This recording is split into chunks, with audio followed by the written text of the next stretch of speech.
Boa noite. Sejam bem-vindos a mais um webinar da Rede Hipertri Brasil. A Rede Hipertri Brasil é um grupo de interação e integração entre profissionais de saúde que gostem e queiram ajudar a trocar informações e avanços sobre o manejo das hipertrigliceridemias. Hoje nós teremos o seguinte webinar: Descomplicando a hipertrigliceridemia, discussão de casos de vida real. Eu sou Maria Cristina Izar, eu sou cardiologista da Escola Paulista de Medicina e tenho a honra de debater o caso que será apresentado hoje pela doutora Raquel Anjos, que é endocrinologista em Florianópolis e tem um caso bastante interessante. Comigo estará a doutora Ana Maria Pita-Lotenberg, que é nutricionista da Universidade de São Paulo e também do Hospital Albert Einstein. Acho que podemos começar. Doutora Raquel, poderia compartilhar os seus slides, por gentileza? Sim. Eu queria também informar a audiência que nós temos um chat para perguntas e que essas podem ser apresentadas, podem ser formuladas durante toda a reunião, que serão debatidas ao final da reunião. Muito obrigada. Raquel, pode começar. Obrigada. Boa noite a todos. Eu gostaria de agradecer a doutora Maria Cristina pelo convite e por ela ter sido fundamental também no diagnóstico e no tratamento dessa paciente. O relato de caso é de uma gestante com diagnóstico de quilomicronemia familiar. Uma paciente que na época estava com 38 anos, era a terceira gestação, já tinha tido um parto cesáreo em 2010 e um aborto em 2021. Estava com 16 semanas de gestação, com histórico de hipertrigliceridemia desde os 12 anos. Os pais são primos de primeiro grau e tinha uma história de desconforto abdominal, náusea desde a infância. Na escola, ela sempre teve uma dificuldade importante de aprendizado. Durante a consulta, ela queixava de fadiga, qualidade de sono ruim, diminuição da memória e ansiedade. Ao exame físico, não tinha nada digno de nota, apenas varizes em membros inferiores, não apresentava xantomas eruptivos ou visceromegalias.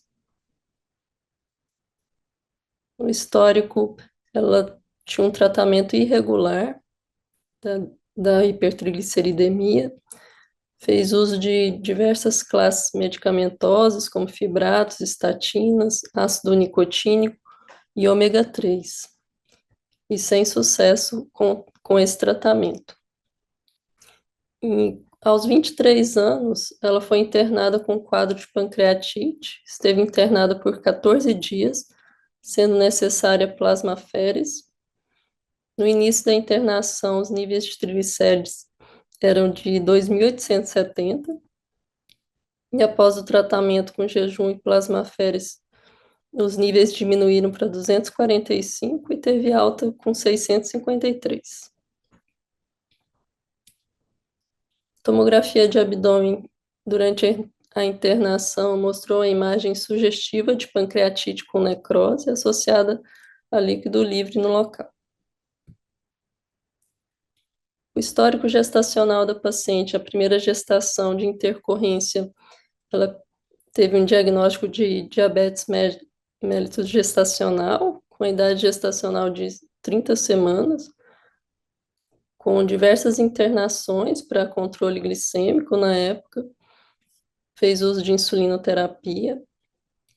A segunda gestação evoluiu com aborto, com 19 semanas, devido a um descolamento placentário. A terceira gestação foi a que a gente acompanhou. Ela necessitou de 2 internações, a primeira com 21 semanas e a segunda internação com 32 semanas de idade gestacional. As 2 oportunidades ela apresentou o mesmo quadro clínico de dor abdominal, náuseas, vômitos, foi suspeitado de pancreatite, mas foi descartado laboratorialmente e por exame de imagem. Na primeira internação, poucos dias antes, os níveis de triglicérides estavam de 5.970 miligramas por decilitro. No início da internação, estava de 4.026. Foi diminuindo progressivamente, e na alta ela estava com 1.390. No início da internação, o ultrassom realizado, ultrassom abdominal, mostrava uma esplenomegalia, e aproximadamente uma semana depois já estava normalizado. Então, após essa primeira internação e após assistir uma aula da doutora Maria Cristina, suspeitei desse diagnóstico de síndrome da quilomicronemia familiar para essa paciente. Usei essa calculadora que está disponível pelo Departamento de Aterosclerose da SBC e calcula a probabilidade do paciente suspeito apresentar SQF. E no caso da paciente, o score era de 3, muito provável, sendo indicada a confirmação genética. No ambulatório, eu suspendi o uso do ômega 3, porque essa medicação causa aumento do triglicérides nos pacientes com SQF. Mantive a genfibrosila, que ela já estava usando desde o início da gestação. Continuou o acompanhamento com o nutricionista e coletei o material para teste genético. O teste confirmou a nossa suspeita. O diagnóstico veio de deficiência de lipoproteína lipase.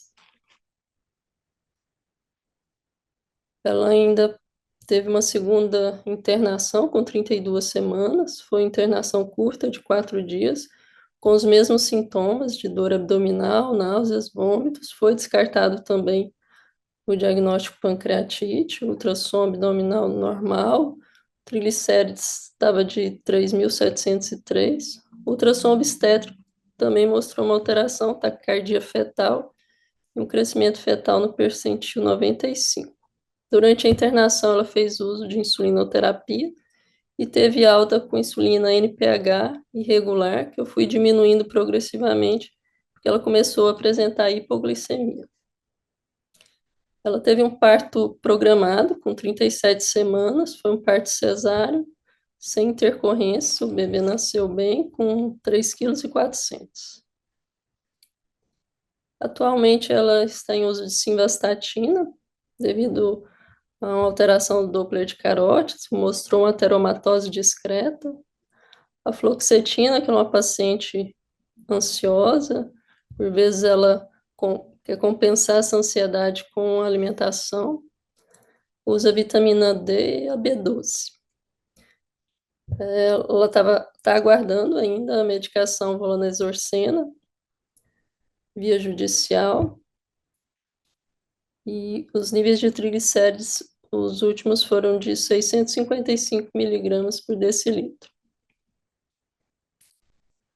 Vou mostrar agora alguns artigos sobre esse assunto, né? Aqui é uma abordagem prática para médicos sobre o tratamento de hipertrigliceridemia severa em gestantes. Os fibratos, apesar de atravessarem a barreira placentária, a genfibrosila, quando usada após o primeiro trimestre, não está associada à teratogenicidade.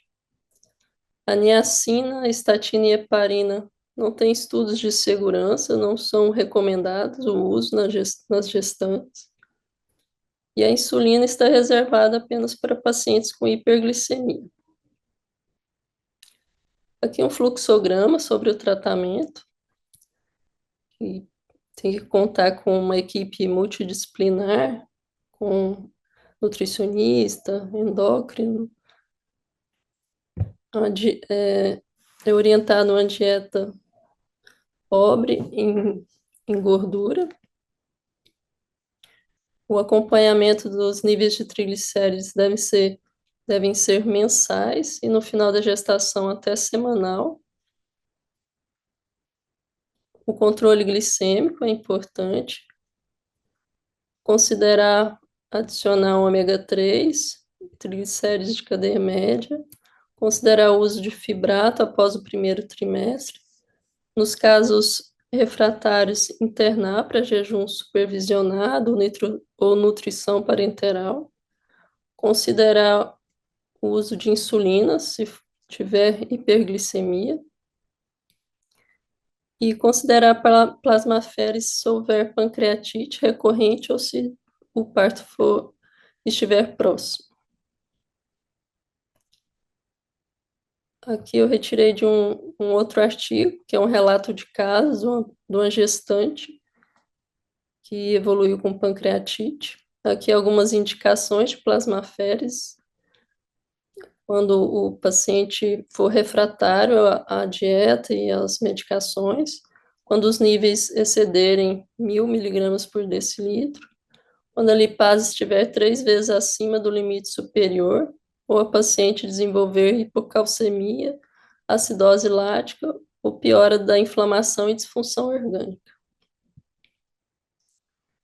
Aqui um outro artigo publicado recentemente, questionando a importância da plasmaférese, do uso da insulina e da heparina no tratamento da pancreatite induzida pela hipertrigliceridemia. É bem estabelecido que, a longo prazo, é importante diminuir os níveis de triglicéridos para prevenir episódios de pancreatite, mas não se tem evidências sólidas se essa redução na fase aguda da doença causa algum benefício para o paciente, se melhora o desfecho ou a rapidez da resolução da doença, além de estar associada a maior risco de reação diversas, como trombose, infecção de catéter, hipoglicemia, além de aumentar os custos. Então, na revisão de estudos, não foi visto redução das complicações com esse tipo de tratamento, né, heparina, insulina e plasmaférese, na fase aguda, e nem melhora na rapidez da resolução da doença. Aqui o posicionamento brasileiro sobre a síndrome da quilomicronemia familiar de 2023. Algumas recomendações gerais na SQF, que é restrição da ingesta da gordura na dieta de 10 a 15%, a exclusão dos açúcares de adição, dos sucos de fruta concentrado, exclusão das bebidas alcoólicas, o consumo de carboidratos complexos em quantidades adequadas, garantir a adequação dos ácidos graxos essenciais, monitorar o consumo de vitaminas lipossolúveis, inclusão dos triglicéridos de cadeia média com a finalidade de aporte calórico. Em gestantes com SQF, a dieta é a única ferramenta para o controle dos triglicéridos. E aqui, para finalizar, um artigo que é um relato de caso de 2 gestantes com diagnóstico de SQF que fizeram uso da volanesorcena durante a gestação. Recomenda-se cautela com o uso dessa medicação, que tem poucos estudos, apenas em animais, que não mostrou toxicidade. Uma das pacientes, uma das gestantes, ela engravidou com 21 anos, ela estava em uso da medicação desde os 18. Ela fez uso da volanesorcena durante quase toda a gestação, ela descobriu que estava grávida já no final, e foi suspenso apenas com 38 semanas de gestação. A medicação não causou trombocitopenia, que pode ser um efeito colateral da medicação, e também não apresentou pancreatite. A segunda gestante, ela já estava em uso da medicação há 5 anos, foi uma gestação programada, planejada, né? Foi suspenso a droga 6 meses antes de engravidar e ficou controlando apenas com dieta. Foi adicionado fibrato após o primeiro trimestre, só que ela evoluiu com pancreatite com 22 semanas de gestação e foi reintroduzido a droga com 23 semanas após a aprovação dessa agência reguladora da, do Reino Unido e associou também a plasmaféresis. E não ocorreram mais episódios de pancreatite.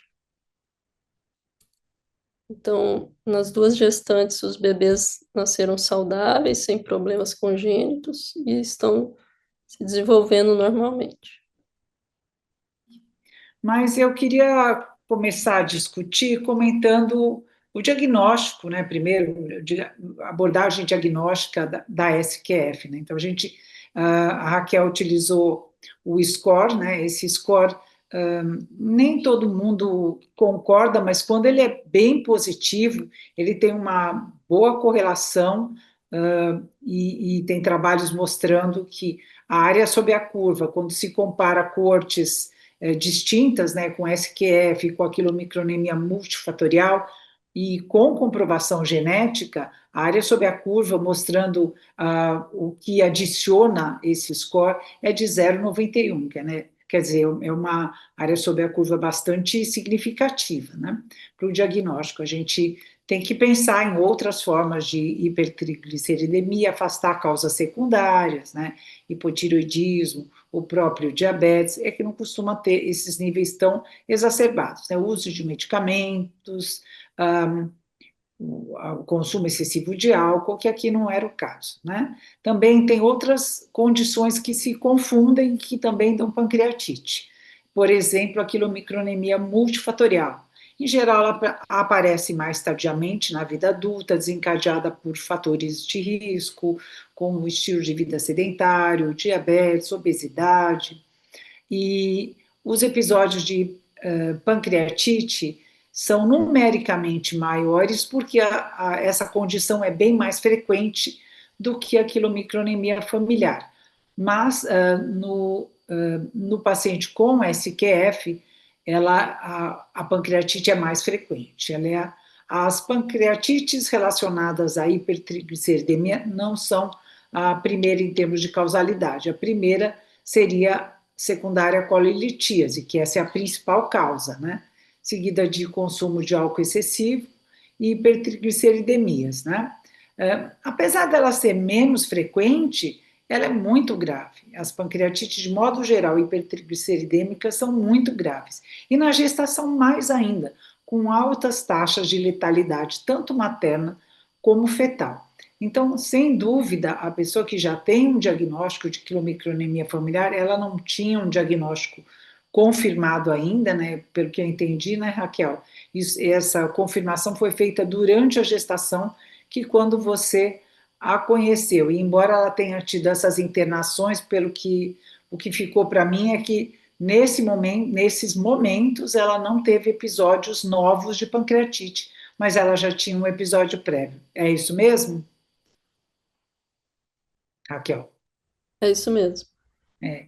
E vocês veem que existe um aumento das taxas de pancreatite para cada 1 milimol por litro de triglicérides a mais, né? Então, para cada aumento de 1 milimol, existe uma associação com maiores taxas de pancreatite. Mas acima de 1.000 miligramas por decilitro, realmente o risco é bastante aumentado. E é curioso, porque a gente tem pacientes, às vezes, com 8.000, 7.000, 10.000, 5.000, e que não apresentam episódios de pancreatite. Então, isso não é uma coisa assim matemática, acima de 1.000 vai ter pancreatite, mas esse risco existe, esses episódios muitas vezes são fatais, né? As formas, como você mostrou, necrohemorrágica, são necrotizantes, são muito graves e elas podem evoluir ou por uma forma crônica ou mesmo levar à morte, né? E também podem levar à insuficiência pancreática exócrina e endócrina, no caso, desenvolvimento de diabetes. Pelo que eu entendi também, Raquel, essa paciente apresentou episódios de diabetes gestacional e após a gestação ela recuperou a função pancreática, não foi isso também?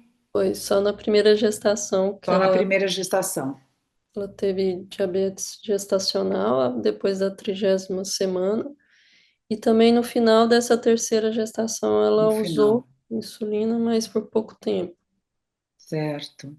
E o diagnóstico diferencial, então, principal é com a quilomicronemia multifatorial, mas também com as lipodistrofias, que outras são outras condições que podem ser genéticas, mas também podem ser monogênicas, né, ou poligênicas, especialmente relacionadas ao diabetes, né? Então, são situações que a gente precisa fazer o diagnóstico e agir precocemente. E a grande dificuldade, especialmente na SQF, é que esses pacientes não, no caso, essas pacientes, né, não respondem às terapias usuais com fibratos e os ácidos graxos ômega 3, como são de cadeia longa e transportados pelos quilomicrons, especialmente em altas doses, eles podem piorar a quilomicronemia, né? Gostaria agora de ouvir um pouquinho a doutora Ana Maria sobre as considerações sobre a nutrição na gestante, né? O que é que pode, o que é que não pode, se for necessário aporte calórico adicional, o que pode ser oferecido para essas pacientes, né? Ana, por favor, seja bem-vinda. Obrigada, Cristina, obrigada, Raquel, e parabéns também pela apresentação do caso. Bem, então, assim, é uma doença, claro, né, muito grave, né, se a gente pensar do ponto de vista aí do risco de pancreatite, e ela é uma doença, acho que em termos, assim, relacionados à nutrição, eu acho que é a doença que tem maior impacto, né, Cristina, em relação à nutrição mesmo, porque no final a forma mesmo de tratar essa dislipidemia é justamente uma restrição importante do consumo de gorduras, né.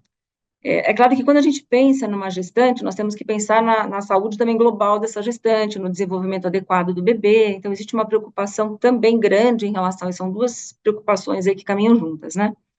Então, a primeira coisa que a gente deve pensar, claro, é sempre a questão das gorduras, né? Então, o tratamento para hiperquilomicronemia é a restrição bastante severa mesmo do consumo de gorduras, especialmente as gorduras de cadeia longa, né, tanto ácidos graxos saturados, aqueles saturados que são de origem animal, como também de origem vegetal, e também os insaturados, né, porque existe às vezes então lembrando, né, os saturados, as carnes, leites e todos os seus derivados, né, todos os produtos lácteos, de fonte vegetal saturados, a gente tem então gordura de coco, e nós temos também o óleo de palma, né, que é uma gordura, que é o azeite de dendê, que é uma gordura rica e também em ácido graxo saturado. Então, essas gorduras, elas não são saudáveis já do ponto de vista cardiovascular, nós já sabemos. Agora, as gorduras insaturadas, elas são gorduras que são saudáveis do ponto de vista cardiovascular, que são de cadeia longa também, né? Que são encontradas, então, nos óleos vegetais, nozes, castanhas, etc., abacate. Agora, não porque essas gorduras, o fato dessas gorduras serem saudáveis do ponto de vista cardiovascular, não significa que elas possam ser consumidas pelos pacientes portadores de hiperquilomicronemia, porque ambas, as saturadas e as insaturadas, né, que são as não saudáveis e as saudáveis, vamos dizer assim, ambas são de cadeia longa. E para que elas sejam absorvidas, para que elas sejam transportadas na circulação, elas, no momento de absorção, elas são transportadas por meio dos quilomicrons, que é justamente a partícula que aumenta muito pela falta, né, da enzima proteína lipase para a quebra desses triglicérides. Então, um ponto importante quando a gente fala na restrição de gorduras, é restrição de todas as gorduras, mesmo que seja uma gordura saudável. Isso acho que é um ponto fundamental, né, Cristina, que a gente deve deixar bastante claro aqui, tá? E que quantidade a gente recomenda, então, máxima de gorduras? No máximo, aí 10 gramas, 20 gramas de gordura, a depender, né, do valor calórico da dieta, ou a gente pode pensar em termos de 10, no máximo 10% das calorias na forma de gorduras. É possível fazer isso? Sim, né, nós até temos uma publicação na própria revista da SOCESP, onde nós colocamos ali alguns cardápios, e também acho que na nossa diretriz, né, Cristina, publicado pela SBC, a gente tem ali alguns cardápios que nós recomendamos, inclusive, também para a gestante. Então, como é que a gente elabora essa dieta? Todos os produtos lácteos na forma totalmente desnatada, né, então leite desnatado, o consumo de carnes as mais magras possíveis, então, frango, né, um peixe bem magrinho, né, isso é possível a gente colocar ali na dieta desses pacientes. Não utilizar óleo no preparo, de forma alguma, nenhum tipo de gordura, tá? E quando nós precisamos de um aporte calórico, vamos imaginar que a gente precise de mais calorias, né, que a gente não consiga atingir o valor calórico necessário para o paciente, nós podemos fazer uso de TCM, que é o triglicéride de cadeia média. Lembrando que TCM não é sinônimo de gordura de coco, tá? O TCM, esse triglicéride de cadeia média, ele é obtido pelo coco, né, ele é encontrado no coco, e também a principal fonte acaba sendo o coco, tá? Só que o coco em si, ele é um alimento que ele tem TCM, né, tem cadeia média, mas também tem muita cadeia longa. Portanto, o coco, a gordura do coco não pode ser utilizada. Eu já vi várias vezes pacientes serem tratados, né, para hiperquilomicronemia usando gordura de coco, né? Então, lembrando que são coisas diferentes. O que é o TCM? São ácidos graxos de cadeias menores, né, de cadeia média, então, com 8 carbonos, com 10 carbonos e com 12 carbonos. Aqui é o cáprico, capróico e caprílico. Quando vocês olharem no rótulo, o TCM, vejam bem se estão esses 3 ácidos graxos, né? Principalmente o cáprico e o capróico, que são aqueles que menos são incorporados ao quilomicron. O láurico já é um pouco incorporado ao quilomicron também. Então, o principal que seja utilizado mesmo é o TCM, o cáprico e o caprílico, ou o blend, né? Os dois conjuntamente. Então, às vezes, no caso de uma dieta que precisa de aporte calórico, a gente pode fazer o uso desse ácido graxo, porque eles não são absorvidos via quilomicron, não precisam desse mecanismo complexo que é o quilomicron para ser absorvido. Ele vai direto via porta, ele se liga à albumina, e ele vai diretamente para o fígado via porta. Portanto, ele não aumenta triglicéridos. Então, é uma opção que pode ser utilizada, por exemplo, para gestante também, né? Para criança a gente usa bastante também, né? Eu acho isso importante que você falou agora, Ana, porque existem diversas formulações, né, disponíveis em farmácias, em mercados, ou em lojas especializadas, mas que são compostos de TCM, principalmente com os ácidos graxos saturados, né? Acho Exato, que é exato. só o láurico que tem um É, pouquinho nessas é, preparações de TCM que são recomendadas, né? é. Existem poucas dessas no mercado, nos Existem mercados, poucas. né? Então, o melhor, Cristina, é sempre o cáprico e o cáprico e o caprílico, são os Acrílico. melhores, né, que são os menorzinhos. O láurico, uma parte dele também vai via, ele é meio Sim, considerado cadeia longa, cadeia média, que uma parte dele vai pelo quilomicron também. Então, idealmente que não tenha láurico, melhor que se tenha o cáprico, o capróico e o caprílico, um desses 3, tá? Juntos ou separados. A gente tem a garantia de que é só mesmo triglicéride de cadeia média, tá? E reforçando, sempre lembrando que coco não é triglicéride de cadeia média, é uma confusão grande que se faz, né? eu acho isso importante também que essas pacientes ou esses pacientes com quilomicronemia familiar, seja na população pediátrica, gestantes, os adultos, precisam, é fundamental o acompanhamento nutricional e a decisão de se precisa suplementar TCM, né, e qual utilizar. Porque o paciente, Exato, senão ele vai encomendar pela internet TCM e pode ter uma piora do seu quadro clínico, né? A mesma forma os ácidos graxos ômega 3, né, que são exatamente. recomendados para as formas em geral de hipertrigliceridemia, caso os fibratos não sejam suficientes, mas no caso da quilomicronemia familiar, eles são prejudiciais. Então, essa fala da doutora Ana é muito importante para quem estiver nos assistindo, né? E fundamental o papel da nutricionista acompanhando esses pacientes, especialmente a gestante, que é uma situação muito especial, né? A gestante normal já exibe um aumento menor de triglicéridos no primeiro trimestre, mas no segundo e terceiro trimestres esse aumento é maior. Aquela paciente que já apresenta uma hipertrigliceridemia realmente pode ter assim valores de triglicéridos muito elevados ao final da gestação, do segundo e no terceiro semestre, na verdade, né? E que isso possa realmente deflagrar quadros agudos, não só de pancreatite, mas intercorrências como dores abdominais, náuseas, vômitos, mesmo sem ter uma confirmação de uma pancreatite clinicamente, né, diagnosticada. Então, acho que isso é bem importante. Sim, um ponto também, acrescentando, né, em relação à dieta, lembrando também de restringir ao máximo o consumo de sacarose, né, porque a sacarose, a gente sabe que também, pela frutose, que ela é altamente lipogênica, ela acaba mesmo induzindo a via lipogênica hepática, então, uma redução importante da frutose. Manutenção do peso adequado, né, Cristina e Raquel, é fundamental para a gestante, que a gente consiga controlar também o peso dessas pacientes, né, e lembrando que agora, por mais que, como quando a gente faz uma restrição grande, né, de alguns nutrientes, às vezes a gente tem dificuldade até para atingir calorias, né, pensando agora na outra ponta.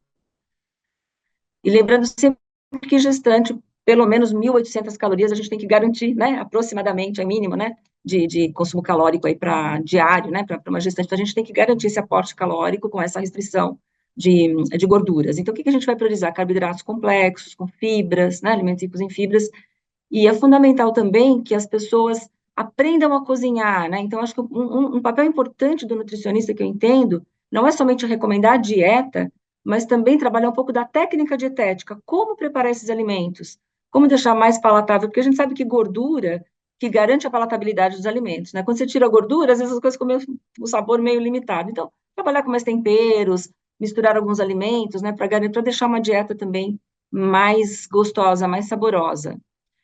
E algo também que eu acho que ajuda muito é lembrar, né, as pessoas quando sai de casa, que o difícil é comer fora de casa, né? Eu vejo a dificuldade que nós temos, às vezes, para encontrar alimentos saudáveis fora de casa. Imagina, então, para esses pacientes que eles não podem comer alimentos preparados com gordura.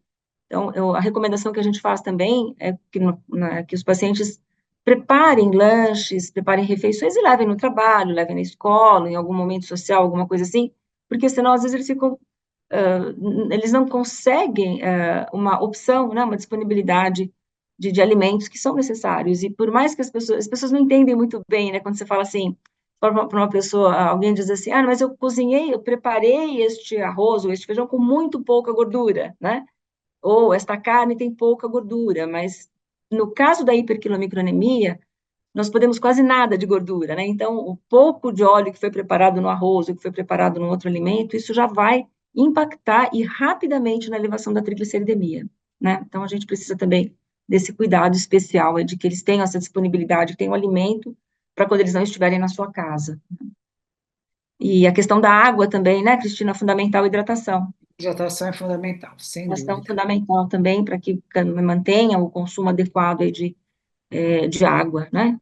E uma coisa também que nós recomendamos é não utilização de sucos, né? Os sucos, eles são altamente concentrados em açúcar. Então, nós temos o açúcar de adição, que é o açúcar branco, em sucos, em doces, tal, né? Mas temos também os sucos, que eles são concentrados, eles são muito ricos em açúcar. Por exemplo, um copo de suco de laranja tem uma quantidade enorme de açúcar, né? Então, também é um alimento que não deve, uma preparação que não deve ser recomendada para os pacientes com hiperquilomicronemia. Bom, álcool, acho que a gente precisa falar, porque gestante já não deve mesmo consumir álcool, né? Sem dúvida.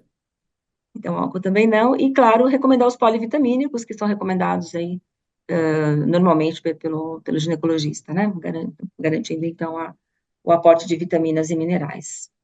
Na pancreatite, você teria uma preocupação maior com os níveis de cálcio Com, também, com para nível... evitar hipocalcemia, né? Acho que tudo isso tem Aham. que ser, todos os micronutrientes também têm que ser avaliados, né?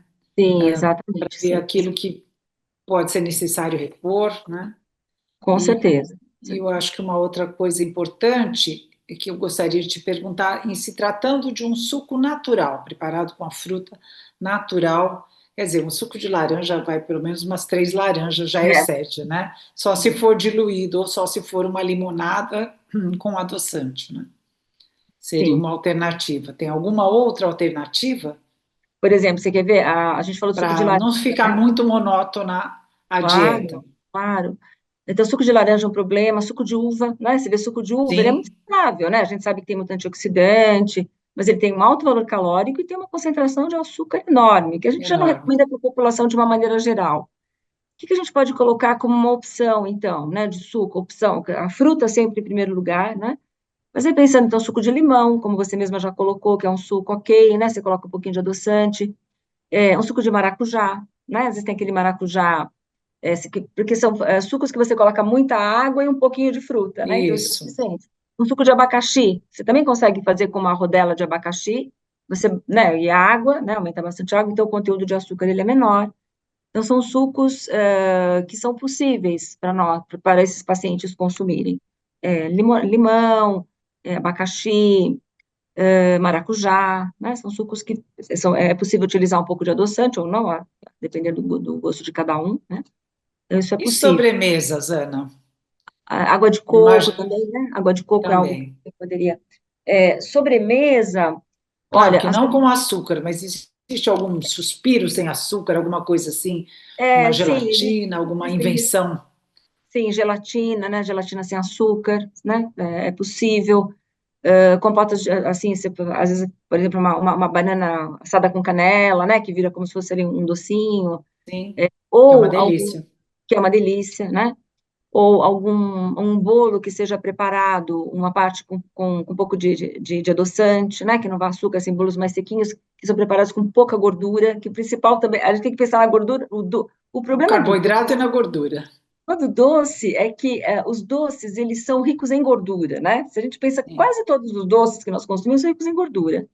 Então, por exemplo, um picolé de fruta com adoçante, existem picolés, né, que são à base de fruta mesmo, não à base de leite, mas à base de água, e que são com adoçante, que são aqueles sorvetes light ou diet, né, às vezes como são chamados, também são possíveis, né, porque eles não têm açúcar e eles têm ali um saborzinho doce também, algo que seja saboroso, algum doce assim que seja mais sequinho, né, que não tenha sido preparado com gordura, que pode ter sido às vezes uma receita preparada com TCM. Então, isso tudo é possível. Cristina, será que eu posso também deixar a dica aqui para as pessoas que estão nos tá? assistindo em relação àquele aplicativo que nós desenvolvemos Sim, com a SBC junto com a PTC? Nós sim, a desenvolvemos Lipical, né? de contagem de calorias. Então, esse Isso, de calorias, não, perdão, de gordura.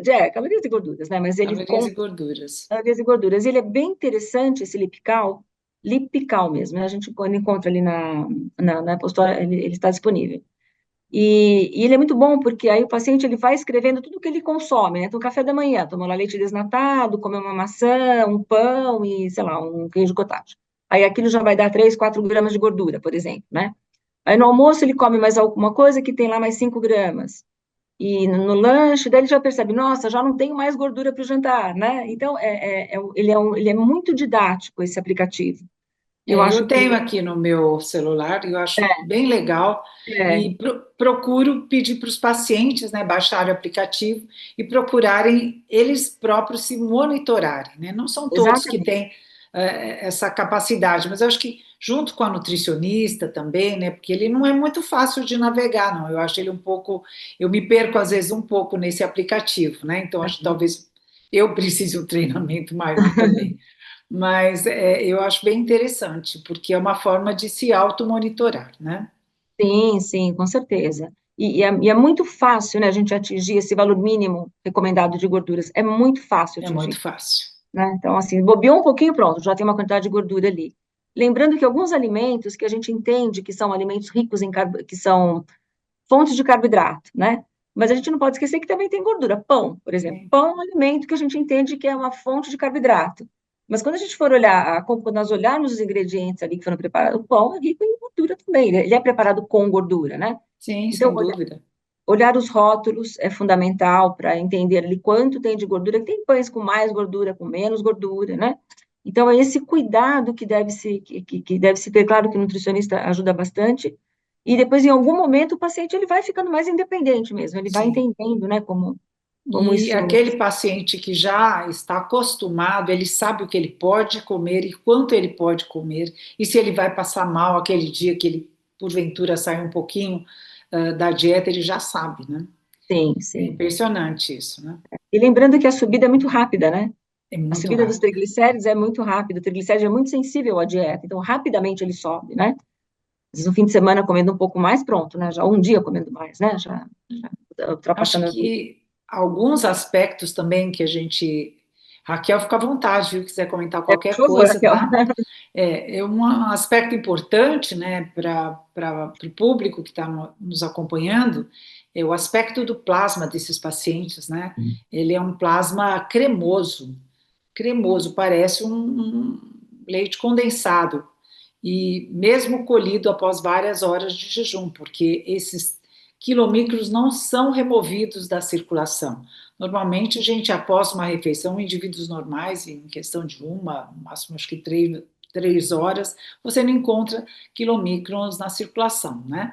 Mas no indivíduo com SQF, ele está persistentemente num estado de hiperquilomicronemia. E isso que leva a esses achados que você mencionou de dificuldade de raciocínio, algum atraso escolar, esquecimentos, tem umas fugas, né, de pensamento que acontecem com esses pacientes, porque é só imaginar um creme de leite circulando nos vasos de todo o organismo. A própria pancreatite também está relacionada a essa hiperviscosidade do plasma, né? Eu só queria lembrar da importância do teste genético, né?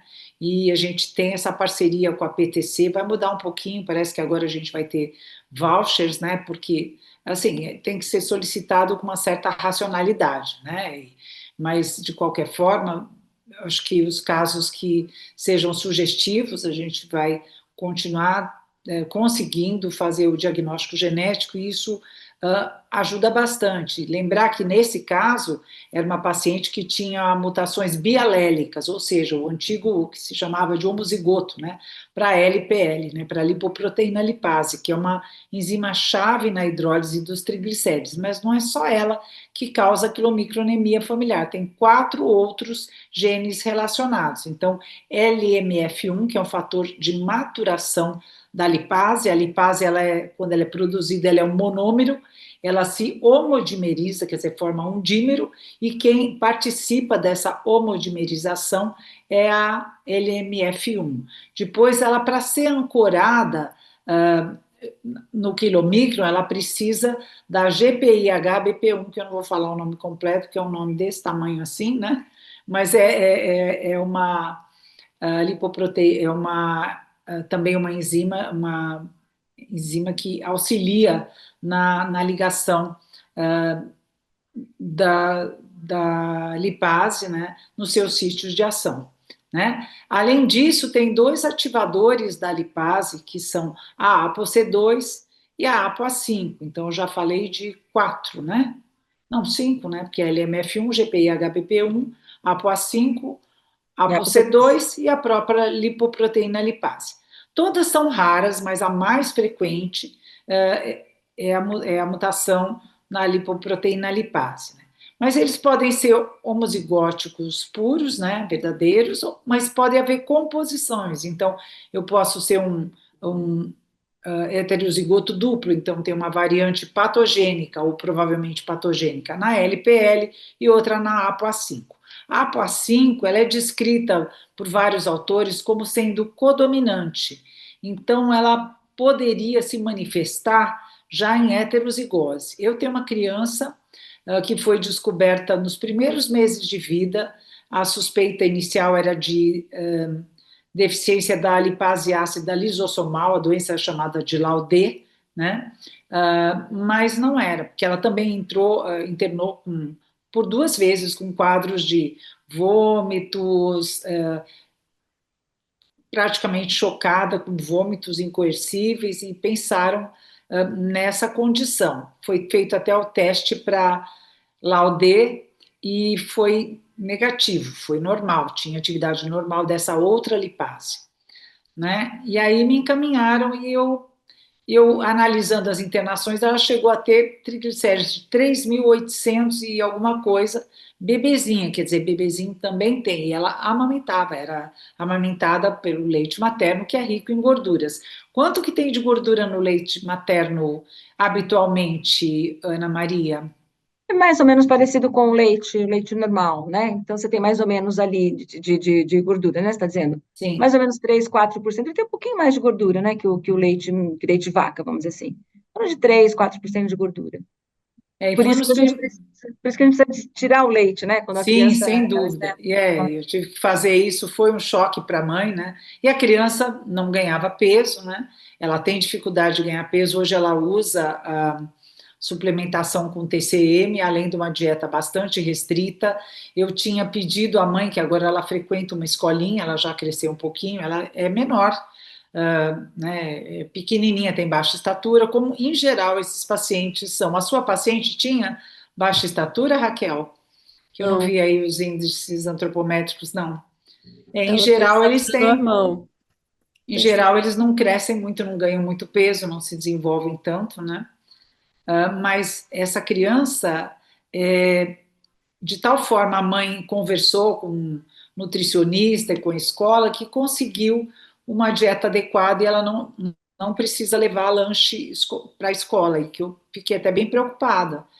Ela ainda mantém triglicéridos elevados, mas está bem melhor, né? Mantém na faixa de, quer dizer, 800, 900, né? A gente não chegou a introduzir fibrato, ela deve estar retornando agora, nos próximos, acredito que no próximo mês ou no outro, porque já faz um tempinho que eu a vi.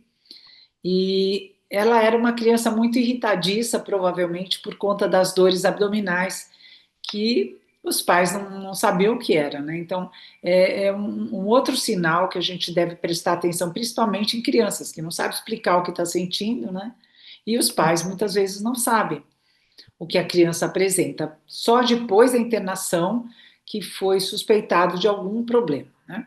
Então, é uma outra situação muito delicada, é o diagnóstico na infância. E essa criança tinha duas variantes na APOA5, e a gente ficou na dúvida, será que é um verdadeiro homozigoto ou ela tem duas mutações unialélicas? E aí chamamos os pais para fazer o diagnóstico genético e realmente é bialélica. E os pais não têm triglicéridos tão elevados, embora a APOA5 seja considerada como é codominante, outros falam em dominante, ela deveria ou poderia causar uma hipertrigliceridemia mais acentuada. Então, isso é muito variável. Hoje mesmo eu soube de uma paciente, parece que da Bahia, que é heterozigótica para APOA5, mas já teve várias pancreatites e tem níveis de triglicéridos muito elevados. Então, eu acho que essa síndrome é um desafio, a gente ainda não conhece tudo que deveria sobre ela, né? Assim como o tratamento na gestação. É controversa a plasmaférese, é controverso usar insulina e heparina, a insulina está recomendada para os episódios de hiperglicemia, não é? E eu acho que foi nessa situação que você usou, né, Raquel? Sim, ela ficou internada no hospital, não cheguei a acompanhá-la internada, né? Ah, Só no tá. ambulatório. Mas creio que durante a internação ela tem apresentado algum episódio, né, nessa terceira gestação, mas na primeira com certeza apresentou. Sim. E não foi feita uma ressonância, porque às vezes o ultrassom não é tão Não, acurado, né? ressonância não. Nem Não uma foi tomografia, claro, a tomografia tá teria contraindicada, né? Mas contraindicada. É que tem casos e casos, né? Às vezes a gente, como por exemplo essas pacientes que usaram volanesorcena sem nenhuma indicação de bula e sem nenhuma ah, evidência de que pode não causar malefícios ao feto, né, ao concepto, mas se usada talvez no final da gestação, às vezes é uma questão de risco de vida, né? Então você tem que pesar, e isso que é interessante nesses casos, porque é uma situação realmente de risco de vida eminente, né, materno e fetal. O que eu faço? Eu vou ali na maciota, né, só dieta, uh, fibrato, que nem sempre respondem, porque como que esses fibratos agem? Na via da lipase, né?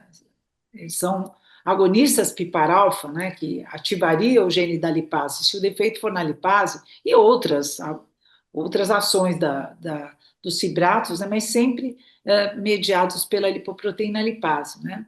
Aumentam também a ApoA1, mas nesse caso, a resposta pode ser muito discreta, né?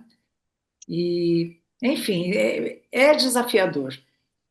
Cristina, aproveitando que você está falando das drogas, tem uma pergunta aqui no chat, eu posso te passar? Claro. É o César Watanabe, ele está perguntando assim, para recordar, existe interação do genfibrosila e estatina? Sim, a gente não recomenda essa associação, porque os casos de rabdomiólise, especialmente fatais, que foram reportados já na literatura, foram por associação entre genfibrosila, que é ótimo, excelente, mas isoladamente, né? E estatinas. Então, no caso de utilizar estatina, a gente não deve associar a genfibrosila pelo risco maior de rabdomiólise. Tem mais perguntas, né? A Ana Mais uma Paula está perguntinha fazendo aqui. comentário aqui, né? Eu É, não tinha Ana, aberto o chat ainda. Ana Paula te parabeniza, né? E você e a Raquel pela apresentação. Caso difícil pelo manejo e risco de complicações. Ela tinha diagnóstico genético de SQF? A pergunta da Ana Paula, Raquel e Cristina. Foi durante a gestação. E ela Durante, tinha um depois, diagnóstico genético. Foi feito o painel genético, sim. sim. Uhum. Ok. Aí tem a pergunta da Marileia Scarterzini. Oi, Marileia. Oi, Ana Paula. Tudo bom com vocês? O César Watanabe está sempre acompanhando as sessões de lípides, né? Muito obrigado pela participação. Eu acho que é lipical, tem um segundo Lipical. I, Marileia. É, Né? Ela não encontrou. você pode, Lipical. Você pode colocar no Google, escreve assim, eu acabei de baixar aqui no meu, tá no meu celular. Lipical, com PI, né? Faltou um izinho ali no seu P. É, Aí você coloca Lipical, dá um espaçozinho, coloca PTC e SBC, porque aí você vai encontrar. Que é a Sociedade Brasileira de Cardiologia, né? E a PTC, que é a empresa que patrocinou, né? Que fez com a gente o aplicativo. isso. Veja se você encontra assim, Marileia. É. Acho que de perguntas eram só essas três, Cristina. Como é que nós estamos de tempo? Nós temos até que horas? Até uma hora ou tem um pouquinho mais, se houver perguntas, se houver comentários. A sua paciente, então, ela está prestes a receber a volanesorcena, né? Sim, saiu o Que você, resultado você comentou que foi aprovado, né? via Que coisa judicial, boa, mas ainda não que chegou a coisa boa. medicação. Hoje a gente tem que lembrar que temos novos fármacos em estudo e já tem um outro antissentido, que é a volanesorcena. O que é esse fármaco? Né? Uma droga antissentido anti-ApoC3.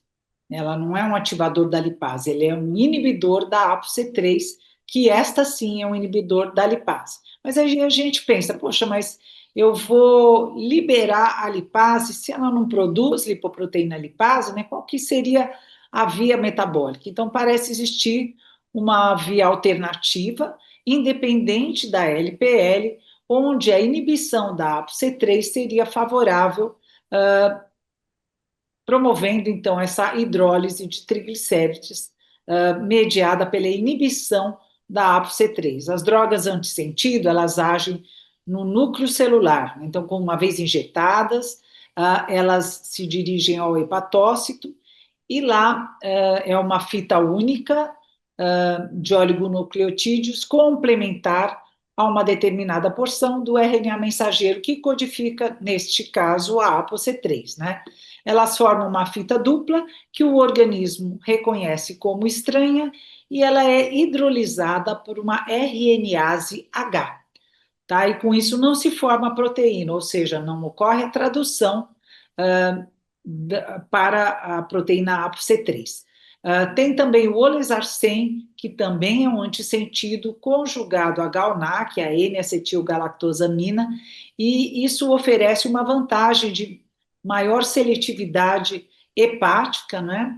E injeções mais espaçadas, que teoricamente a volanesorcena é semanal e a gente acaba fazendo quinzenal quando tem efeitos adversos, especialmente após o terceiro mês, né, onde foram relatados no estudo Approach, com pacientes com quilomicronemia familiar, eles perceberam durante o curso do estudo que os pacientes podiam apresentar uma plaquetopenia que era súbita, e então o monitoramento foi mais frequente e houve um espaçamento das dosagens para a cada 15 dias, e sempre monitorando plaquetas, né? Se baixar muito, você tem que suspender, inclusive, a medicação e só reintroduzir quando estiverem acima, pelo menos, de 100 mil, né? Então, abaixo de 140 mil plaquetas, a cada 2 semanas, com monitoramento semanal de plaquetas, né?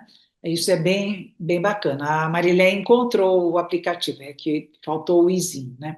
Um outro dado importante, então, o Olezarsen, tanto o Olezarsen como o Volanesorsen, ou Olezarcena, ainda não tem no Brasil, né? Ainda não tem o nome feminino, como a Volanesorcena, demonstraram nos estudos, né, especialmente a Volanesorcena em estudos agrupados, né, tanto de quilomicronemia familiar, como a forma multifatorial, como também nas lipodistrofias, redução de episódios de pancreatite. Então, isso é importante, né?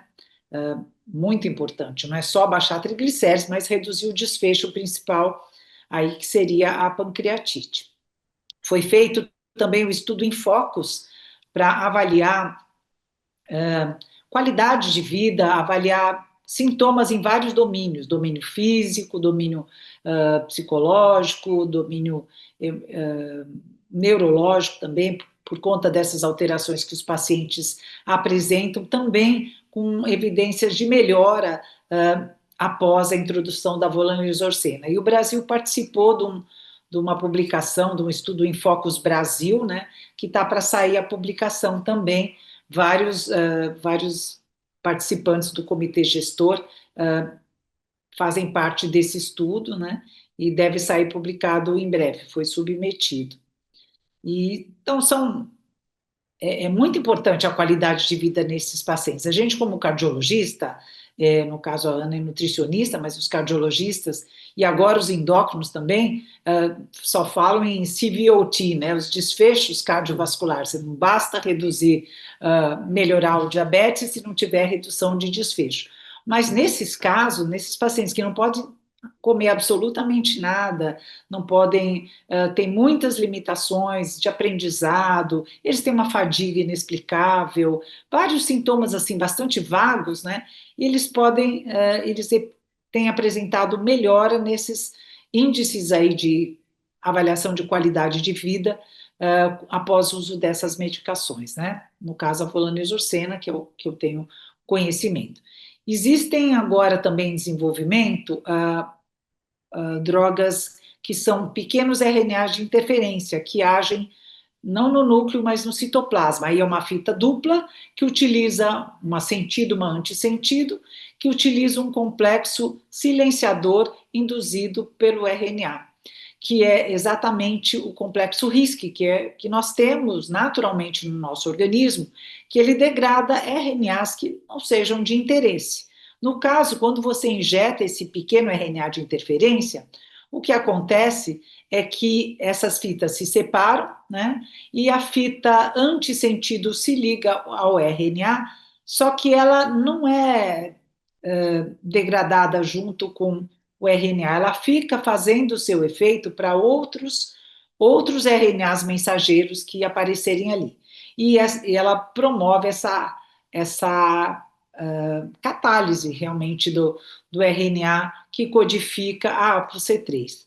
Também tem sido testados como alvo terapêutico a ANGPTL3, que é um outro inibidor da lipase que a gente tem aprovado no Brasil, o evinacumab, que é um anticorpo monoclonal utilizado para hipercolesterolemia familiar, que é outra doença totalmente diferente. E por quê? Porque reduz colesterol total, LDL, reduz triglicérides também, não HDL, ApoB, mas reduz também HDL, que não sei se é uma coisa boa, né? Mas foi testado na quilomicronemia familiar, tanto essa droga como um antissentido, que é o Vupanorsen, mas não foram efetivos, que parece que precisa haver uma atividade residual da lipoproteína lipase. Então, aqui não tendo atividade praticamente nula, se fizer uma dosagem da atividade da lipase, né? No Brasil, hoje, a gente ainda não tem quem faça, isso está sendo visto pela doutora Edna Nakandakari, né?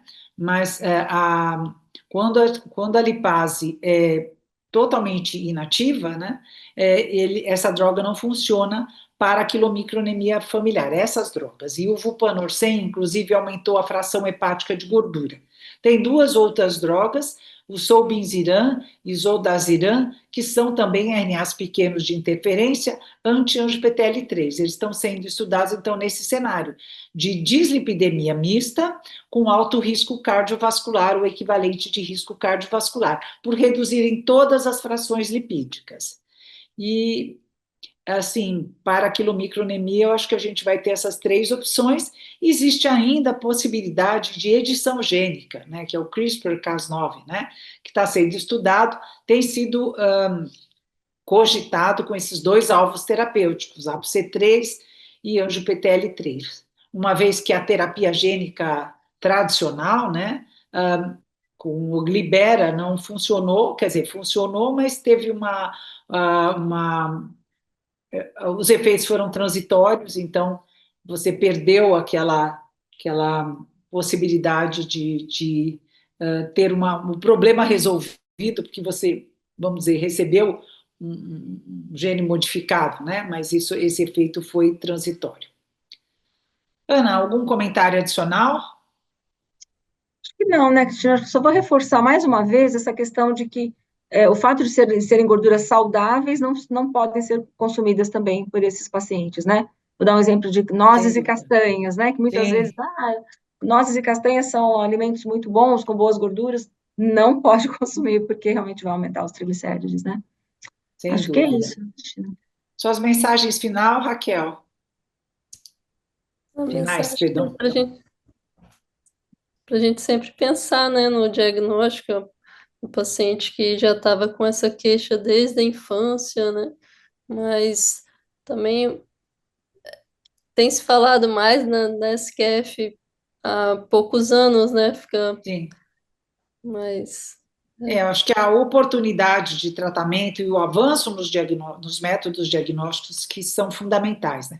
E existe uma frase que eu gosto de dizer, que você só reconhece aquilo que você conhece. Então, a gente precisa de educação médica, né? É propagar o conhecimento, e a rede tem essa função, ela é gratuita, ela é aberta, basta você ser um profissional de saúde graduado, não precisa ser necessariamente médico, de qualquer especialidade afim, porque, veja, um paciente com pancreatite já frequentou pronto-socorro, UTI, já gestante frequentou e frequenta ginecologista, pode ter quadros neurológicos ou psicológicos, pode estar no psiquiatra, pode estar no neurologista, no endocrinologista, pelo diabetes, enfim, ou pelos triglicéridos elevados, no cardiologista, no lipidólogo, enfim, né? É uma porção de especialistas que participam dessa jornada, né? E está descrito já, muito bem descrito na literatura, que em média são 5 ou mais profissionais que são consultados antes do diagnóstico, né? Eu acho que com isso a gente encerra a nossa discussão, que foi bastante proveitosa. Eu acho que todos puderam aprender bastante. E eu gostaria de lembrar a todos que este webinar ficará disponível no site da Rede Hipertri Brasil e que os episódios anteriores também estão disponíveis lá. Basta acessar redehipertribrasil.cdr.org.br, que a rede está ligada à casa, hospedada, vamos dizer, na Casa dos Raros, que é uma instituição fantástica que a gente teve a oportunidade de visitar, né, Ana Maria?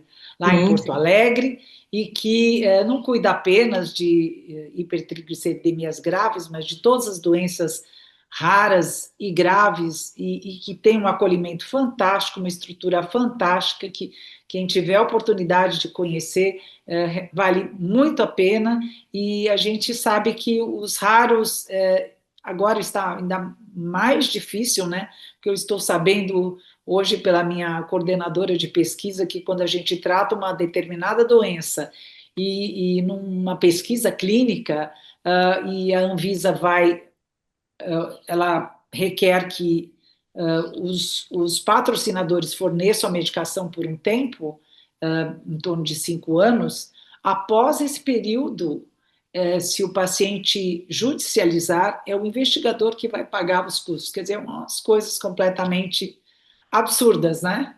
Então, a gente acha que tem que se mobilizar enquanto classe médica para ver como abordar essa questão. Eu acho que isso, provavelmente, a Casa dos Raros deva estar também se mobilizando, porque é um retrocesso, né? Então, vamos deixar de fazer pesquisa, vamos deixar de cuidar de doenças raras, quando devíamos ter incorporados esses medicamentos, essas ou ferramentas diagnósticas e medicamentos à prática clínica, claro, com a devida hierarquia, né, de acordo com as reais necessidades, não banalizando a sua utilização, mas privilegiando quem realmente precisa, porque acho que esse é o nosso papel enquanto profissionais de saúde, né? Então, queria deixar essa mensagem que a gente precisa, sim, batalhar para que esses pacientes sejam não só acolhidos, mas que eles tenham o mesmo direito do que todos os indivíduos, né, a ter uma condição de vida saudável, ter acesso a seus tratamentos, a ter orientações, sejam elas nutricionais, de vários profissionais de saúde, para que possam ter uma vida digna e mais longa. Muito obrigada pela participação de todos e pelas questões. Até a Obrigada a todos próxima. vocês e uma boa noite. Até a próxima. Obrigada, doutora. Obrigada, Raquel.